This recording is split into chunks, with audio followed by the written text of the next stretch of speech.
안녕하세요, 김호준입니다. 남북 정상회담의 의전 경호 등이 큰 틀에서 합의됐고 전 세계 생중계 역시 결정됐습니다. 저는 또리 장군이라는 말을 보고 자라는 세대입니다. 북한 사람들이 늑대로, 김일성 주석은 붉은 돼지로 그려졌었죠. 어린 시절 저는 북한 사람들은 정말 그렇게 생긴 줄 알았습니다.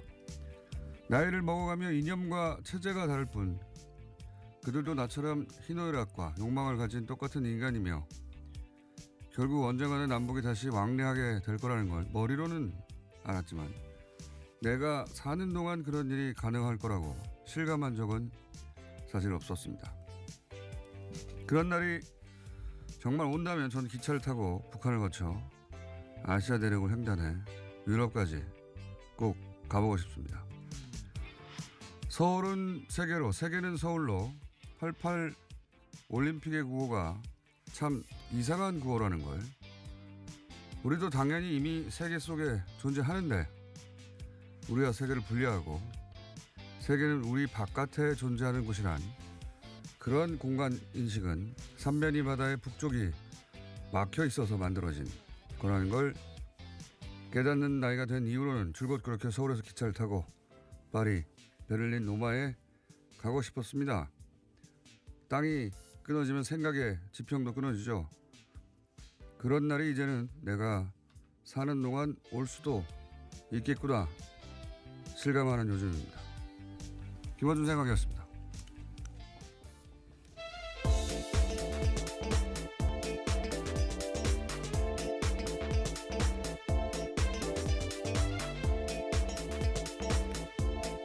시사인의 김은지입니다. 네. 기차 타고 가보고 싶잖아요.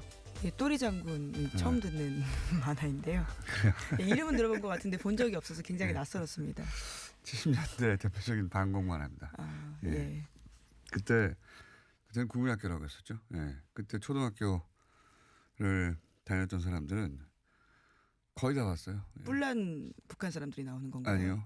늑대로. 사람이 아니고 늑대로 나와요. 예. 네. 정말 낯서네요. 그냥 늑대로 그려져 있어요. 예. 늑대 그리고 돼지. 예. 그리고 이제 굶어 죽은 북한 주민들이 해골 유령으로 나옵니다. 아직도 기억이 생생합니다. 그거를 단체 관람을 했었기 때문에 그 시절을 초등학생으로 보냈던 사람들은 대부분 다 봤을 거예요. 예. 인기가 아주 좋았어요. 3탄까지 나왔던 거예요. 예. 또 우리 장군 나가신다. 네, 정말 사람이 모르겠습니다. 아니었어요. 사람이. 네. 그래서 저는 그 시절은 정말 뿔이 난 줄 알았어요. 예. 자, 첫 번째 뉴스는 뭡니까? 네, 마이크 폼페이오 미국 국무장관 지명자, 그러니까 현재 중앙정보국장이요, 도널드 트럼프 대통령의 특사로 북한을 방문했다는 소식이 뒤늦게 알려졌습니다. 폼페이오 지명자는 김정은 국무위원장을 만났다라고 하는데요. 외신에서 관련 보도가 나오자 트럼프 대통령은 자신의 트위터에다가 해당 사실을 밝혔습니다. 트럼프 대통령은 회동은 순조롭게 진행됐고 좋은 관계가 형성됐다라면서요, 정상회담과 관련해서 구체적인 준비가 이루어지고 있다라고 밝혔습니다. 또 비핵화는 세계뿐만 아니라 북한에도 대단한 일이 될 것이다라고 했는데요. 다만 시점에 대해서는 미국 언론과 트럼프 대통령이 조금 다르게 밝히고 있습니다. 미국 언론은 부활절 주말, 그러니까 3월 31일부터 4월 1일이라고 하는데요. 트럼프 대통령은 지난주다라고 이야기했습니다. 이건 미국 언론이 맞을 거라고 봅니다. 트럼프 대통령이 기억에 의해서 그때그때 트위터를 쓰니까 이 중요한 얘기를 이렇게 트위터로 쓰네요. 모든 이야기를 트위터에 쓰고 있기 때문에요. 이 중요한 얘기를 뭐 외교부가 성명으로 내거나 보도자료를 낼 일을. 자, 어제 저희가 방송 중에 사실은 속보로 나와서 최고위층 처음에는 이제 트럼프 본인이 만난 것처럼 처음에 속보가 나왔었고. 예. 네, 그렇죠. 실제로 트럼프 대통령이 실언을 한 겁니다. 그에 대해서는 백악관에서 바로 잡은 건데요. 그러니까요. 근데 이제 나중에 보니까 최고위층, 아주 높은 최고위층, 폼페이오 국무부 장관이 아직 된 건 아니죠. 네, 국무부 아직까지 장관 청문회를 거치지 지명자입니다. 못했습니다. 예, 지명자고 우리로 치면 이제 외교부 장관 정도 되는 겁니다. 이 양반이 부활절 주말 그때 북한에 갔다는 거 아닙니까? 근데 이게 딱 생각해 보면 우리 공연단이 북한에 갔을 때예요. 방북예술단이 있었을 예, 때. 우리 공연단이 북한에 갔을 때인데 그때 왜 김정은 위원장이 갑자기 일정을 바꿨다. 그런 얘기가 나왔잖아요. 그 뉴스가 여기 이제 딱 오버랩되는 거죠. 예, 예. 그때 오로지 레드벨벳에 굉장히 관심이 가여서요. 그런 네. 일정들이 있는지 몰랐는데요. 그 뒤에서는 이렇게 일정이 굉장히 바빴던 거죠. 이 대목을 짚은 분이 사실 뉴스공장에서 그때 박지원 전 대표였어요. 그러니까 김정은 위원장의 일정은 자기 마음대로 할 수 있는데 북한에서는 당연히 그 일정을 바꾸게 한 것은 아주 중요한 누군가를 만난 거 아니겠는가라는 지적을 유일하게 한 분입니다. 제가 오늘 3부에서 칭찬해 드리려고 하는데 보니까 그게 맞았어요. 예. 그래서 저도 그 얘기를 듣고 그런 것 같다라고 생각했는데 예. 근데 대략 맞아 떨어집니다. 일정이 겹치고 예. 그때 폼페이오를 만났고 폼페이오는 이렇게 되면 이제 클린턴 행정부 때 올브라이트가 클린턴 방북 직전에 가가지고 그렇죠. 예. 2000년이었습니다. 예. 근데 이제 그때는 성사되지 않았죠. 정권이 바뀌는 바람에 예, 민주당이. 부시 정권으로 바뀌면서요. 그래서 우리가 18년 전에 가능했을 수도 있었던 일이 미국의 정권 교체로 불가능해졌는데 다시 절호의 찬스가 왔습니다. 네. 그런 뉴스고요. 관련해서 트럼프 대통령이 광도 팔았죠. 네, 계속해서 소위 자기 자랑들은 하고 있는데요. 끊임없이 자기 어떤 공이라는 이야기는 하고 있습니다. 그중에서 이제 종전 문제. 사실 이건 트럼프 대통령이 남북의 정상이 만나서 발표할 내용을 자기가 먼저 가로채워버린 거예요. 예. 네, 심지어 일본 총리와 정상회담하는 머리 발언에서 그렇게 얘기했습니다. 그러니까요. 지금 옆에 남의 나라, 다른 나라 정상을 앉혀놓고 자기 얘기 그것도 미국의 얘기가 아니라 남과 북 그들이 종전 얘기를 하고 있다고. 이건 남과 북이 아직 얘기하기 전인데 자기가 광을 팔아버린 거예요. 사실은 결례 얘기도 하고 하지만 그렇게 해서 실제로 북미 회담하고 북미 수교까지 하면 트럼프가 이렇게 하더라도 저는 노벨상 2개 주고 싶습니다. 예, 순풍이 분다라는 좋은 시그널일 텐데요. 이에 대해서 어제 청와대 고위 관계자도 밝혔습니다. 한반도의 정전협정 체제를 평화체제로 바꿀 수 있는 방법을 검토하고 있다면서 오는 27일에 남북 정상회담에서 한반도 비핵화 논의와 함께 이와 같은 핵심 의제가 논의될 거다라는 겁니다. 그러니까 이거는 남과 북의 정상이 광을 팔 내용인 거예요. 근데 본인이 광을 팔아버려서 평상시 같으면 욕을 할 사안인데 지금은 어떻게든 이렇게 해서라도 북미 수교까지만 간다면 저는 뭐 노벨상 여러 번 주고 싶은 심정이고 그러자 이제 청와대도 사실은 어쩔 수 없잖아요. 다들 물어보니까 예, 실제 정전협정 뭐 평화체제 이게 논의가 된다 얘기를 공개할 수밖에 없었던 거죠. 강제 공개에 당한 겁니다 이거. 원래는 정상이 만난 이후에 정상의 입으로 얘기해야 될 사안인데 예. 네, 뭐 좋은 시그널이다라고 바라보면 될 것 같긴 한데요. 그래서 3자 간 또는 4자 간 협의도 가능하다는 이야기까지 했습니다. 당연하죠. 이제 종전하려면 원래 휴전협정 당사자가 미국, 북한 그리고 중국. 예, 그렇게 사인이 되어 있는데요. 그렇죠. 북구는 그때 사인 주체가 못 됐어요. 예. 미국 예, 서명이 되어 있지 않습니다. 네, 우리는 주체가 아니었어요. 사실 이것까지 오랫동안 말이 많았죠. 예. 말이 안 된다라고 했는데 당시는 이제 미 군정하에 있었고 미국이 연합군 사령관이기 때문에 우리를 대표해서 하는 것으로. 논리적으로 말이 될 수 있을지 모르겠지만 사실은 받아들일 수 없죠. 북한도 뭐 중국 혹은 러시아의 지원 안 받았나요? 하여튼 두고두고 말이 많은 건데 이번에 그래서 다시 평화협정 같은 걸 맺으려면 그때 맺었던 당사자인 북한, 미국 그리고 중국도 있어야 되는 거 아니겠는가 뭐 이런 얘기 나오는 거죠. 예, 우선은 우리가 가장 중심이어야 되는데요. 이제 그 밖에 3자 간, 4자 간도 가능하다라는 거죠. 그런데 이제 어쨌든 휴전협정이 그렇게 중국까지 있으니까 아마 지난번에 방중도 여러 가지 이유가 있겠지만 그런 이유도 포함되어 있는 게 아니겠는가. 만약에 휴전협정 이제 평화협정으로 바꾸려면 중국도 사인해야 되는 거예요. 근데 그래서 그런지 시진핑이 또 중국도 간다는 거 아닙니까? 예, 아니, 북한을 간다라는 건데요. 간다는 거 아닙니까? 네, 관련해서 CNN이 보도를 했습니다. 시진핑 중국 국가주석의 6월 북한 방문설을 보도한 건데요. 이에 대해서 중국 외교부도 적극 부인하진 않았습니다. 중국 외교부 대변인도 이에 대해서는 자세한 제공할 정보가 없다라고 하면서도요. 강조할 수 있는 건 북중 간 고위급 상호 방문 전통이 있었다라고 하면서 관련 보도를 부인하지 않았습니다. 그러니까요. 시진핑도 그러니까 북한이 미국을 만난 직후에 북한에 가겠다는 거죠. 지금 사실 벌어지고 있는 정말 다시 보기 힘든 정도의 이 외교전은 훗날 두고두고 영화로 만들어질 거라는 생각을 저는 합니다. 이거 핑핑 날아다니거든요, 지금. 예. 사실 이런 정도로 바쁘게 정상들이 왔다 갔다 하고 하는 거는 전쟁 날 때밖에 없는 거예요. 예. 나중에 두고두고 영화될 순간들을 저희가 지금 현재 살고 있는 중이다. 예, 중국 주석도 2005년에 북한을 방문한 적이 있고요. 그 이후에 처음입니다. 김정은 체제를 그닥 인정하지 않았어요. 마음에 안 들어했고. 사이가 좋지 않았었는데요. 예.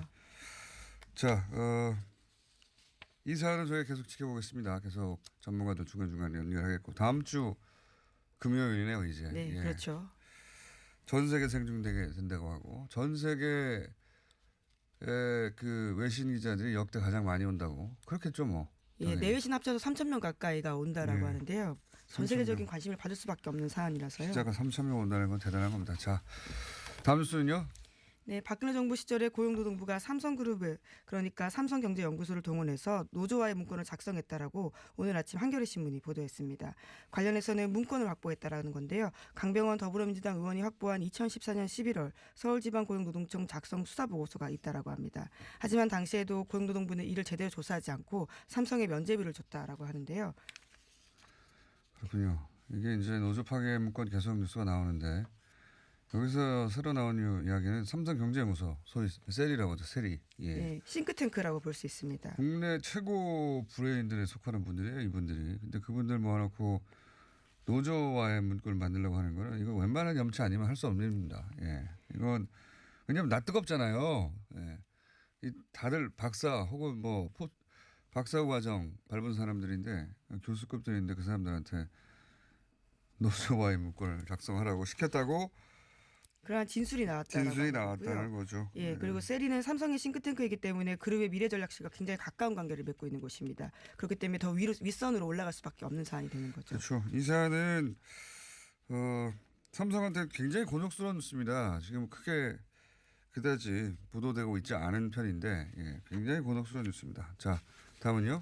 네, 관련된 뉴스가 하나 더 있는데요. 2014년에 노조 탄압 등에 항의하면서 목숨을 끊은 바 있는 염호석 노조원이 있습니다. 이분의 노동조합장을 막기 위해서 삼성이 유족에게 6억 원 가량을 건넨 정황이 포착됐다고요. 오늘 아침 한겨레 신문이 또 보도했습니다. 뿐만 아니라 검찰은 어제 삼성전자 서비스 본사와 해운대 센터 5곳을 압수수색 벌였다라고 합니다. 알겠습니다. 그 휴전협정은 미분정이 끝난 이유네요. 예, 제가. 네, 당신은 유엔사 사령관으로서 그렇죠. 클라크가 사인을 한 건데요.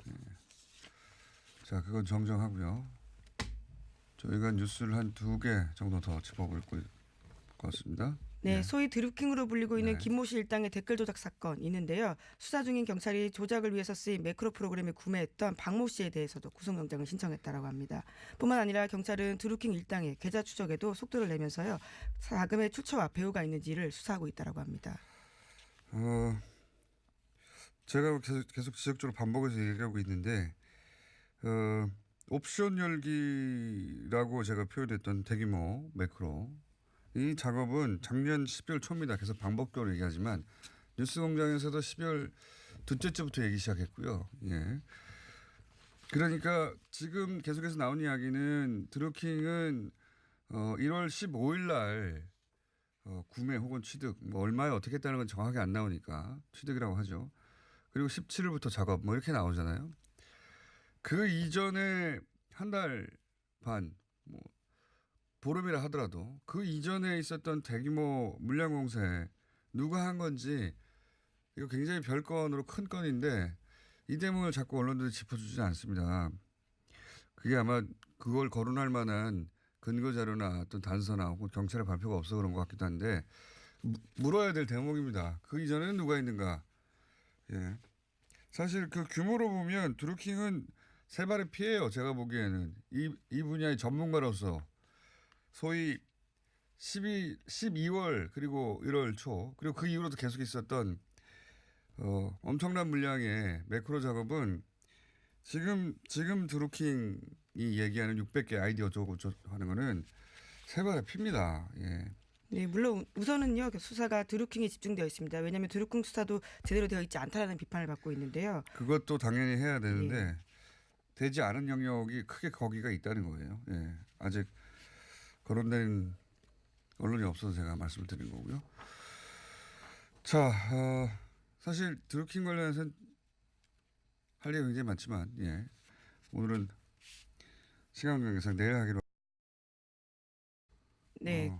검찰이 안태근 전 검사장에 대해서 청구한 구속영장이요 기각됐습니다. 범죄 성립 여부를 다툴 부분이 많고 현재까지의 수사 내용 등을 비춰볼 때 구속 사유나 필요성을 인정할 수 없다는 게요 법원의 판단입니다. 그만큼 검찰 수사가 탄탄하지 못했다라는 지적이 되어서요 비판이 일고 있습니다.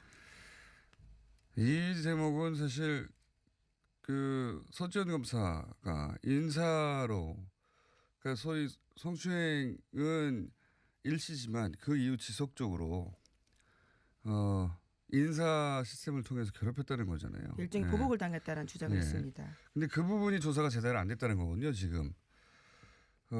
결국 이거는 구속영장을 치지 않을 수 없는 분위기였기 때문에 구속영장을 치지만 법원으로 던져버린 거예요, 검찰이. 심의까지 거치면서요 검찰이 스스로 판단하지 않았었습니다. 법원에다가 던져버린 것이고, 그랬다는 얘기는 이 인사 부분이 제대로 수사가 기각됐다는 얘기는 수사가 안 됐다는 거죠. 이 건을 이렇게 처리하면 제가 보면 검찰 두고두고 비판받아야 될 내용이고 거꾸로 인사 부분에 대해서 다시 한번 수사를 해야 된다는 이야기가 나올 사안입니다. 이 사안은 저기 다시 한번 짚기로 하죠. 오늘은 뉴스 브리핑 정도로만 하고 다른 꼭지로 다시 한번 짚어보기로 하겠습니다. 여기까지 하겠습니다. 시사인의 김은지였습니다. 감사합니다. 어제 문화일보가 민주당과 국민의당이 지난 대선 직후에 선거 기간에 있었던 고소고발을 취하는 협상을 진행했는데 그 대상자 명단에 드루킹이 있었다라고 하는 단독을 냈고요. 해서 어제 지상파 8시 뉴스는 일제히 이 문제를 보도했습니다. 민주당의 추가 해명이 필요한 상황이다. 뭐 이런 식의 촉구가 있는 만큼 이번엔 민주당의 해명을 다시 한번 들어보겠습니다. 더불어민주당 드루킹 사건 진상조사단장, 이 사건의 진상조사단장도 정해졌군요. 송기현 법률위원장 수준에 나오셨습니다. 안녕하십니까? 예, 안녕하세요. 반갑습니다. 대선 당시에도 이 국민의당과 민주당 간의 고소고발 네. 관련해서 그 해결하는 위치에 계셨었죠. 네, 제가 공명선거본부 부본부장하고 법률특보단장을 맡고 있었기 때문에 관련된 일을 보고 있었습니다. 그 당시 국민의당의 이영주 의원의 역할 비슷한 그렇게 보면 그거보다는 조금 우리 저희 당내에서는 저는 이제 부본부장이고 거기는 아마 그거보다는 당내에서 뭐 본부장격 아니었을까요? 그렇긴 하겠지만 비슷한 역할이라서 비슷한 역할. 위원장과 부본부장. 자, 그런데 핵심은 이겁니다. 그 이제 대선 때 원래 정당들끼리 고소고발이 난무하죠. 네. 그리고 이제 대선이 끝나면 과거로부터 털자. 그렇습니다. 서로 고소고발 취하하자라는 얘기 하지 않습니까? 그래서 일괄 고소고발을 취하하고 그 중에서 이건 절대로 안 돼. 이런 건 빠지기도 하고. 네. 그래 왔었습니다. 근데 이제 그런 일이 또 있었다는 거죠. 국민의당과 사이에. 네. 그렇죠. 네. 그런데 그 안에 드루킹이 명단에 있었다. 이렇게 보도가 됐습니다. 네. 일단 이 사실관계를 좀 정리해 주십시오. 명단에 있었던 건 사실입니까? 명단이 있었던 것 같습니다. 지금 저희들이 이제 직접 고발장을 확인하지 않았는데 어제 확인한 바로는 저희들이 그 문펜 카페지기에 13명 이렇게 그 제목으로 관리하고 있던 사건 그 13명 가운데 드루킹이 포함되어 있었던 것으로 확인됐습니다. 이 문건에 보면 2017년 4월 14일 날 피고발인 문펜 카페지기 외 13명 고발 내용은 실시간 순위 조작, 여론몰이, 공선법 위반 등등의 혐의로 고발 내역이라고 정리된 문건이 있습니다. 네. 이거는 작년에 작성된 거네요. 네, 제가 대선 끝나고 난 다음에 법률지원단에서 관리하고 있던 내용을 이제 취합해서 정리하고 또 한편으로는 저희 당 차원에서 시도당에다가 관련돼서 고발된 사안이 있으면 보고를 해달라고 요청을 해서 그 보고를 받은 다음에 정리하는 것이 바로 그 문건인데요.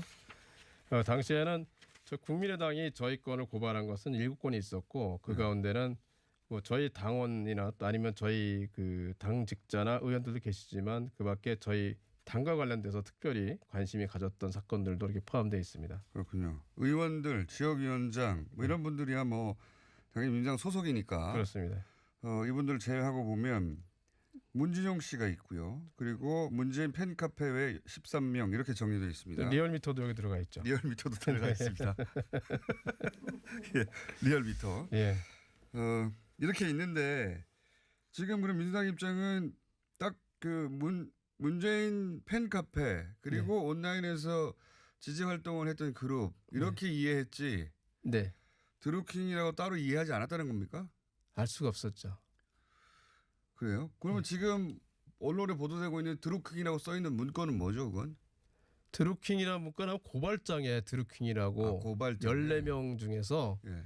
그 14명을 이제 실명을 거론 못하고 성명불상자로 해가지고 고발을 했는데 그 중에 아마 닉네임이나 이런 식으로 해서 드루킹으로 돼 있던 사람이 그 14명 중에 있었던 것으로 저희들은 이렇게 추측을 그러니까 하고 있습니다. 14명이 누군지 모르니까 예. 고발하기 전에 14명 이제 문재인 팬카페 측이뿐만 아니라 그렇게 온라인상에서 지속적으로 국민의당을 비판했던 자들의 아이디를 정리했는데 그중에 누군지 모르니까 드루킹에게 들어있었다. 그리고 14명 중에 이제 저희 그 문팬 카페지기가 있었고 예. 14명 중에 드루킹 아닌 이제 드루킹이 아니라 이제 문팬 카페지가 있었고 드루킹 제외한 13명이 있었겠죠. 예, 그래서 그 중에 이제 문팬 카페지가 있었고 그분이 조사를 받고 와서 예. 우리 법률 지원단에 네, 이런 활동을 하다가 지금 조사를 받게 됐으니까 지원 도와달라 요청을 해서 그렇겠죠. 저희 법률 지원단이 도와줬고 예. 그래서 저희 법률 지원단은 문팬 이렇게 돼가지고 이렇게 조사가 진행되고 있다는 걸 알았고 또 그 당시 또 국민의당에서 이것을 또 보도를 했죠. 홍보를 많이 했죠. 자기네가 14명 고발했다는 거를 문팬이라 해가지고 그러니까 저희들도 이제 관심을 가지고 있었고 그런 상태였는데 실명이 전혀 안 들어가 있는 상태에다가 저희들이 고발장을 볼 수가 없었기 때문에 그 14명 중에서 드루킹이 포함되는지는 알 수가 없었죠. 그건 어제까지 말씀하신 내용입니다. 어제까지 이제 민주당에서 얘기한 얘기인데 근데 이제 이용주 의원의 또 보도를 주장을 보면 지금 말씀하신 뭐 안민석 의원이라든가 홍익표 의원이라든가 추미애 대표라든가 등등 의원들 그러니까 국민의당에서 고소고발한 의원들을 제외하고 이 문재인 팬카페를 딱 찍어서 문재인 팬카페를 소치하자라고 민주당 쪽에서 제안을 했다. 라고 이용주 의원은 기억하고 있습니다. 기억이 좀 잘못되어 있다고 저는 말씀을 드릴 수밖에 없는 것 같은데요. 우리 이제 공장장님한테 말씀드린 지금 갖고 제가 드린 서류 있죠. 예. 그걸 그대로 제가 드린 거예요. 드렸다는 것은 우리가 파악하고 있는 것은 이런 게 있다. 이 문건을. 네. 그리고 우리가 파악하고 있는 게 이렇게 돼 있고 이 이외에 추가로 국민의당에서 알고 있는 게 있으면 그것도 같이 해서 우리한테 좀 달라 이렇게 얘기한 거죠. 제가 국민의당에서 당시 국민의당에서 관리하던 자료도 제가 지금 받아서 손에 들고 있는데 거기 보면 국민의당이 민주당 관계자를 고발한 리스트입니다. 그러니까. 네, 맞습니다. 이 리스트에 보면 문팬이라고 항목이 있고 여기에 드루킹이라고 써 있지는 않습니다. 그렇죠. 예, 여기는 그렇게 써 있지 않고요.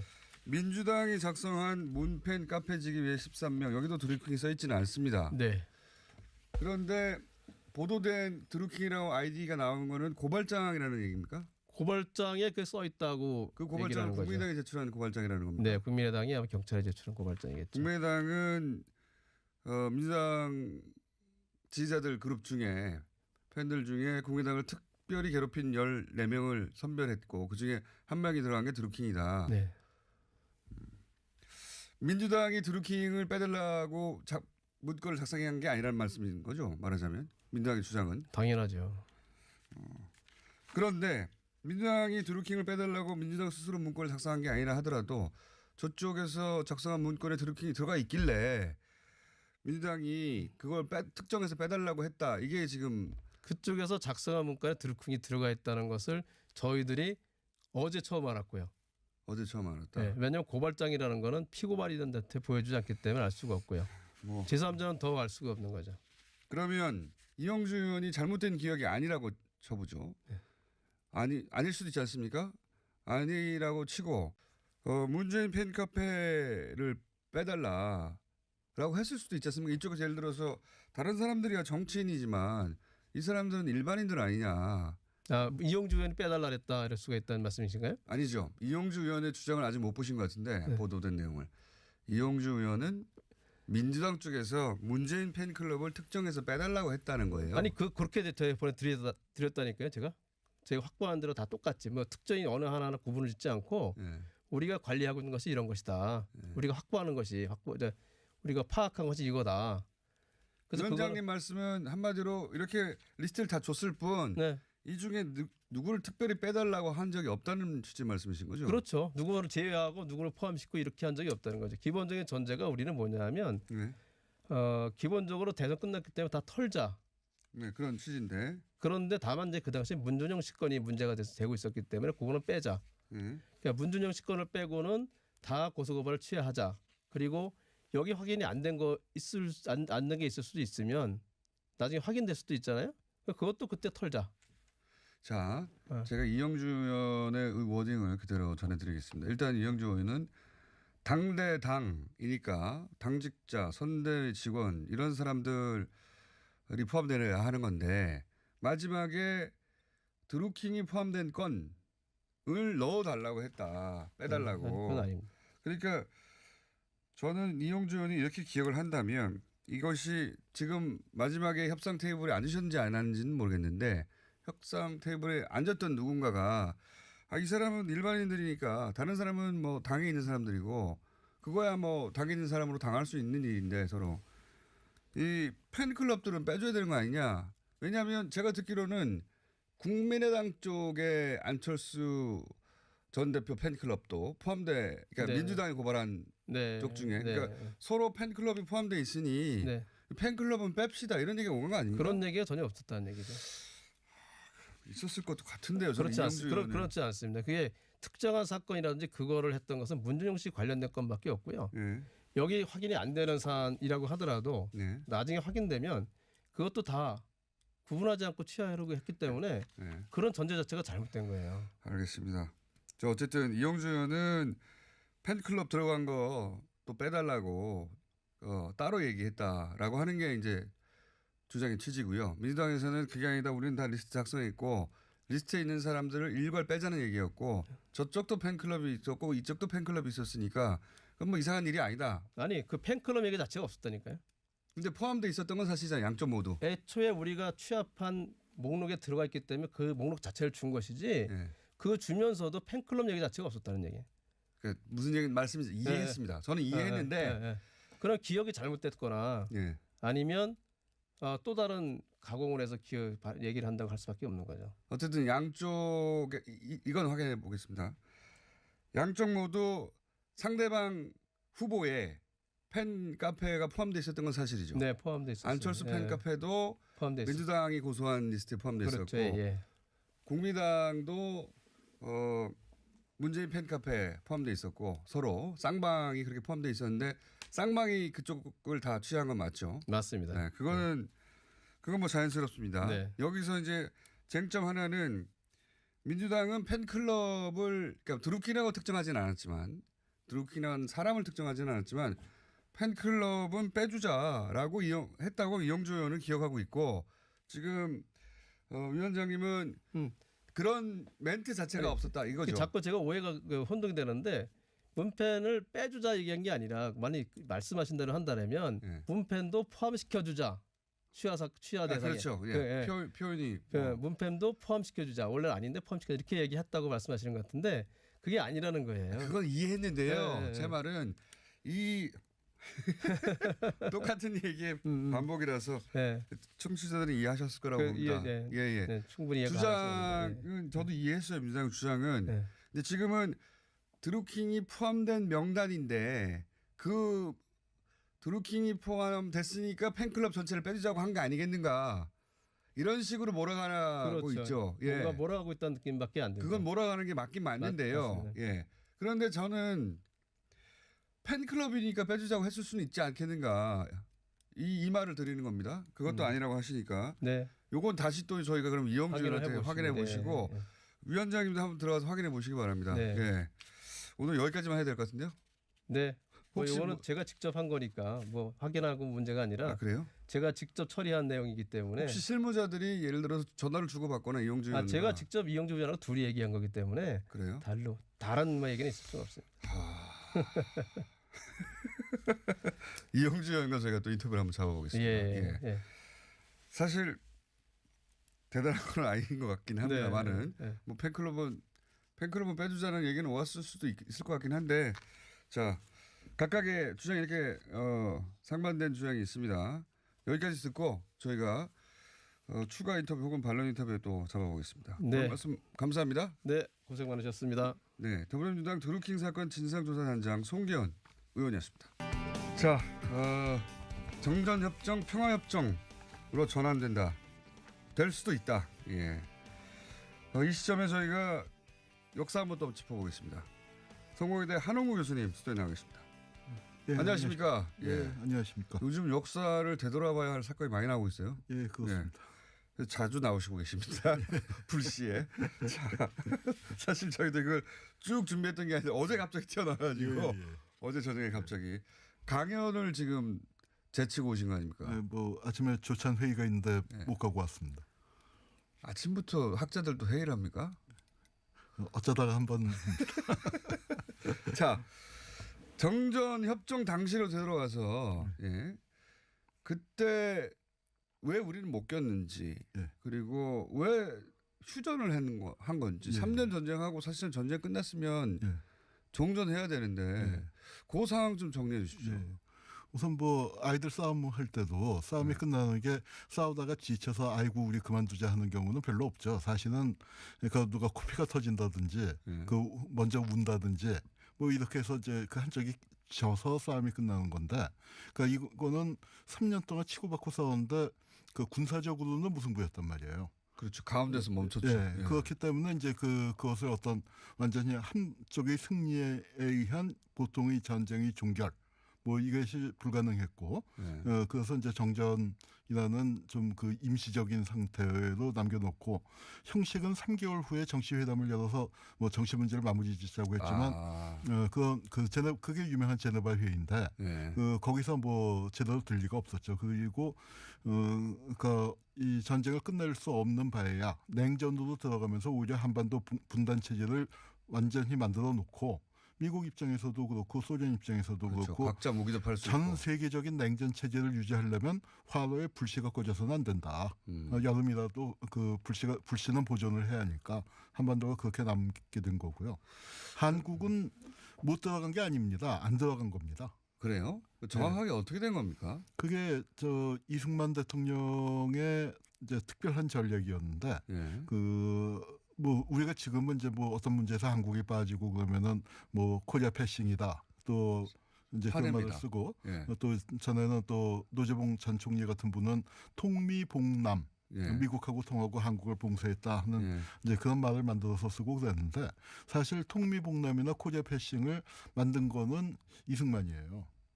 그 어떻게 된 사연 좀 설명 좀 해주세요. 이승만은 그 전쟁이 이런 식으로 끝나는 게 불만이었고 또 불안했던 거죠. 그리고 미국이 원래는 이승만 대통령 북침 주장하던 분 아닙니까? 그래서 저 정전 협정에서도 참여하고 우리는 계속 북진 통일을 하겠다. 그래서 그 정전 협정 자체를 휴전 없는 통일을 결사반대. 뭐 우리가 또 미국에서 유명한 자유가 아니면 죽음을 달라를 그 바꿔갖고 통일이 아니면 죽음을 달라. 뭐 그래서 여고생들 상위 군인들 불러내서 데모하고 뭐 그렇게 하면서 격렬하게 반대했습니다.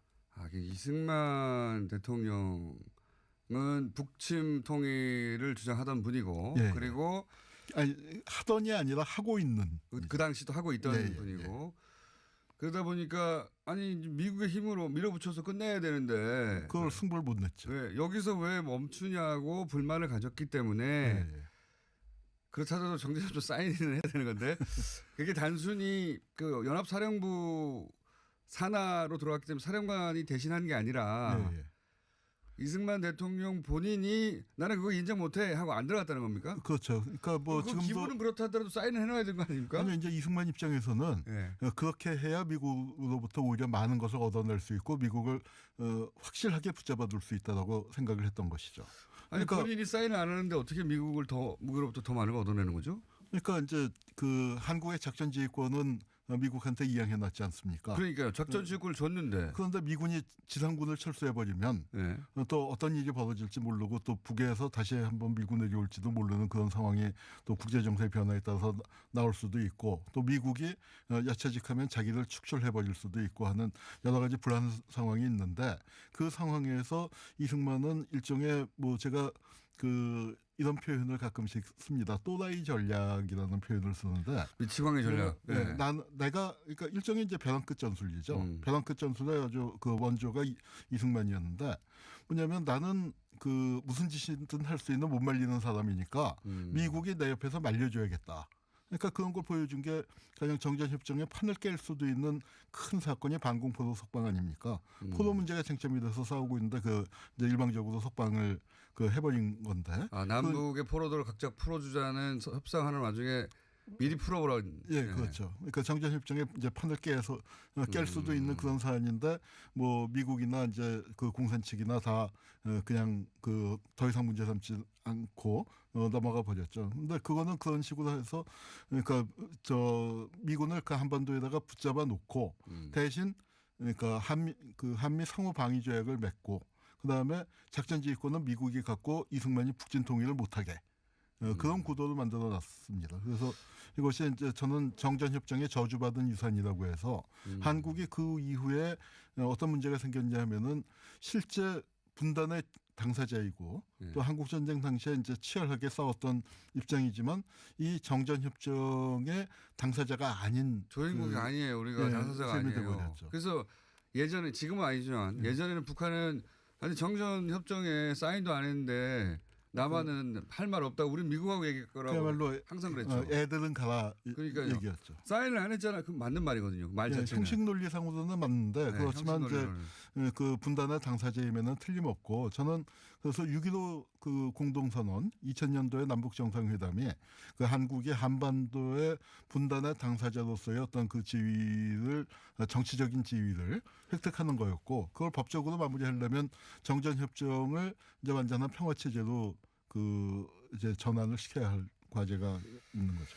아 그런 이유가 있었군요. 그러니까 이제 이렇게 이해하면 됩니까? 이승만 그 전 대통령, 당시 대통령은 미국이 떠나면 안 될 것 같고, 미국이 떠나면 안 될 것 같으니까 전쟁이 끝났으니까 작전권 회수해야 되는데 이거 줄 테니까 여기 있으시오. 라는 생각도 있었고, 그러니까.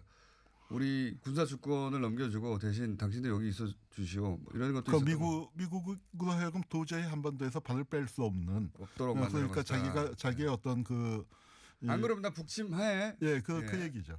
사실 북침할 능력은 없는데. 없지만. 있으면 진작에 했죠. 말만 할 게 아니라. 근데 이제 당신들이 군대 빼고 그러면 이런 불안감이 있었던 것 같군요. 미군이 빠지면 그 공산 쪽을 당해낼 재간이 없다. 그러니까 미국 입장에서는 한미 상호 방위 조약을 맺는데, 그러니까 이게 그 같은 상호 방위 조약이라도 나토형 방위 조약하고 한미 상호 방위 조약이 다른데요. 우리가 이제 그 뭐 어렸을 때 우리 공장장님도 친구하고 동맹 맺고 다 해보지 않았습니까?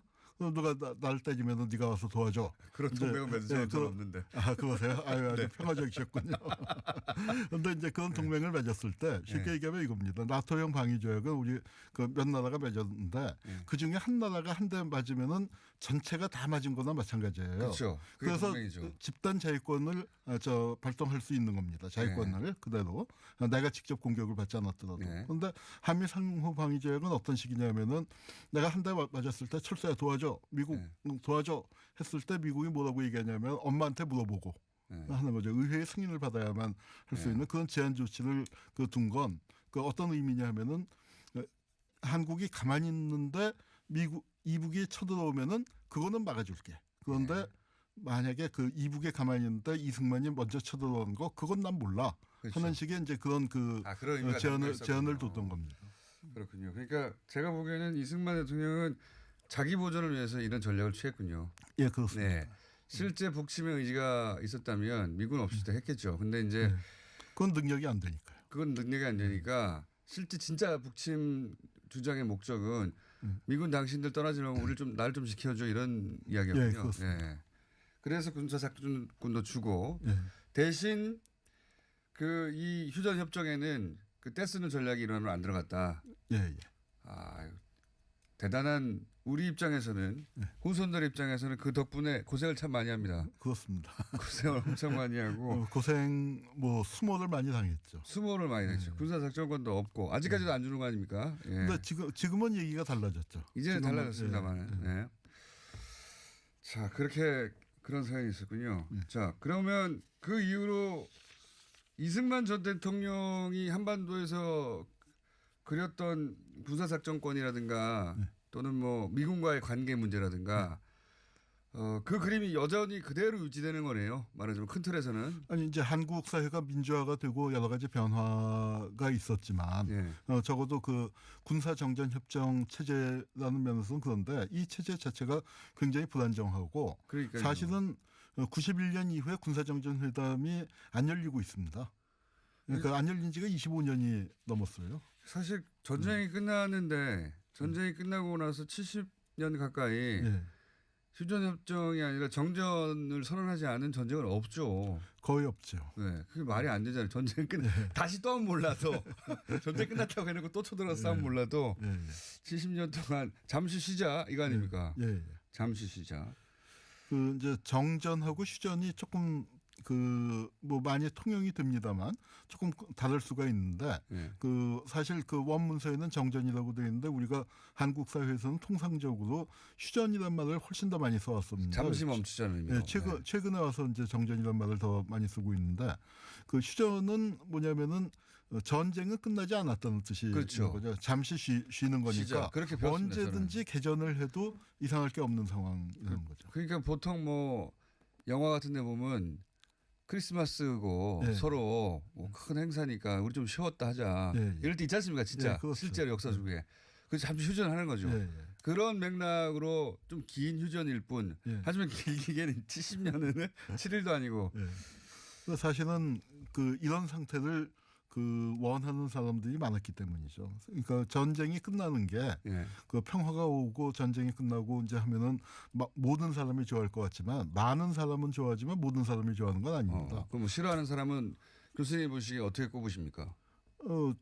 가령 무기 팔아먹는 그 사람들은 싫겠죠. 전쟁 그러니까 가령 끝나면. 2차 대전이 끝났을 때 저는 2차 대전이 일찍 끝났거든요. 미국의 무기 산업 그 입장에서는 저 전쟁이 한 3년은 더 가서 엄청나게 호황이 돼야 하는데 갑자기 뚝 끝나버렸어요. 소련이 참전하고 난 다음에 일본이 그 예정에 없이 그 빨리 항복을 해버리니까 엄청난 재고가 쌓였는데 그것이 한국 전쟁 발발에 또 그 중요한 이유 중에 하나가 됩니다. 재고가 많아가지고. 재고 처리를 완벽하게. 그 군산복합 제공은 뭐 군수업자의 관점에서 보자면 찬스가 온 거군요. 사실은 정전협정이 오래 끈 것도 저는 상관이 있다고 생각해요. 정전협정은 1년 이상 끌지 않았습니까? 2년 가까이 끌었나요? 그러니까 지금 현재 휴전선과 비슷한 거의 비슷한 그 상황에서 정전협정이 시작이 됐거든요. 그런데 2년 동안 끊었고 그 사이에 앞에 1년이 이제 전선이 막 이동하는 그렇죠. 격렬한 압록강까지 갔다가 압록강까지 갔다 왔다 갔다. 폭탄 소비량은 휴전선에서 땅 따먹기 싸움한 그 이른바 고지전을 벌였었던 그 시기에 군인은 더 많이 죽고 그리고 폭탄 사용량도 더 많았습니다. 군수업자들은 당연히 싫어할 것이고 그건 뭐 상식적으로 이해갑니다. 지금도 이제 미국 군수업자들은 이 북미 수교하는 걸 싫어할 수도 있겠습니다. 당연히. 미국 전쟁이 날 것 같아요. 무기를 팔아먹으니까. 아니 그런데 이제 뭐 그게 꼭 한반도여야 할 건 아니죠. 다른데 갈등을 만들어 내거나 갈등을. 그러면 이제 미국 입장에서는 북이 핵을 가졌기 때문에 단순히 핵을 보유한 것이 아니라 운반수단이 ICBM을 개발했기 때문에 미국 본토가 위협받을 수 있는 그런 상황이 됐기 때문에 이거는 뭔가 타격이 있다. 이제 그런 그 일반적인 군수 산업의 논리가 적용이 안 되기 시작한 거죠. 또 어떤 지금 저희가 40초밖에 안 남았는데 정전협정에서 포로 문제 갖고 싸웠는데요. 사실 좀 심하게 얘기하면 한 글자 갖고 싸웠습니다. 자유송환이냐 자동송환이냐. 그 어떤 차이가 있는 거죠? 그 자유송환은 포로는 포로의 의사를 물어서 보내는 거고 자동 송환은 강제로 보내는 포로는 거예요. 무조건 예. 원소속 원국으로 보내야 하는 거 예. 아니냐. 그 논리가 미국이 2차 대전의 경험 속에서 자동 송환 원칙을 미국이 강력하게 주장을 해서 집어넣었는데 예. 그 첫 번째 그 전쟁이 한국 전쟁에서부터 미국이 입장을 바꿔서 왜 자유송환. 그랬습니까? 그렇죠. 미국이 17대 2로 싸운 거 아닙니까? 전설적인 그 싸움에서 군사적으로 비겼으면 사실은 정치적으로 패배한 거죠. 그래서 이 포로들